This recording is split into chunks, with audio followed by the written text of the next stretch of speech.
Navoiyda kuyov xotini, qaynotasi hamda qaynonasini yuk mashinasida bosib ketib, ularni vahshiylarcha o'ldirdi. Mazkur holat esa odamlarni larzaga soldi. Voqea 2025-yilning mart oyida ro'y bergan. Sudlanuvchi erkak 2008-yilda turmush o'rtog'i bilan oila quradi. Ular 3 nafar farzandni dunyoga keltiradi. Ammo oiladagi kelishmovchiliklar sababli er va xotin ajrashadi. Hamma voqealar mana shundan keyin boshlangan.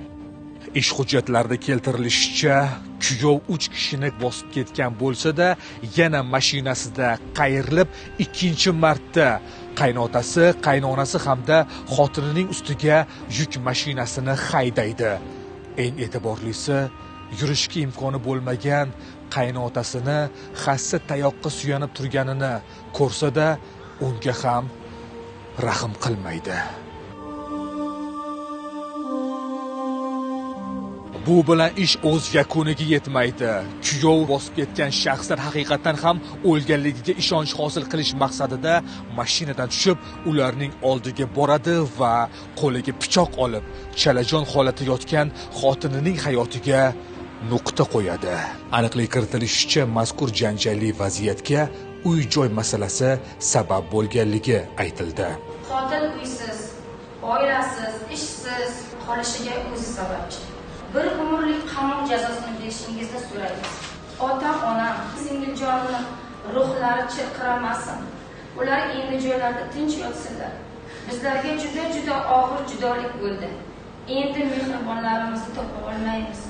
Hech kimga bunaqa qotil kuyov duch kelmasin. Hech kimga bunaqa judolikni ravo ko'rmaymiz. Bu juda og'ir musibat. O'zim bilmagan holatda bu holat bo'ldi. Men reja qilganim yo'q. Agar reja qilsam yoki bu holatda qilayotgan bo'lsam, o'zim boshlab borayman. 3 nafar farzandimni hammasiga yaxshi ko'rishimni hech bir ota farzandsiz yasholmaydi. Jinoyat ishlari bo'yicha Tomdi tuman sudida mazkur holat yuzasidan vahshiy kuyovga nisbatan quyidagicha hukm o'qildi. Sudlanuvchiga O'zbekiston Respublikasi Jinoyat kodeksining 219-moddasi 2-qismi va 97-moddasi 2-qismi A, B, D, J bandlari bilan aybli deb topilsin. O'zbekiston Respublikasi Jinoyat kodeksining 219-moddasi 2-qismi bilan 4 yil ozodlikdan mahrum qilish jazosi. O'zbekiston Respublikasi Jinoyat kodeksining 97-moddasi 2-qismi A, B, D, J bandlari bilan umrbod ozodlikdan mahrum qilish jazosi tayinlansin.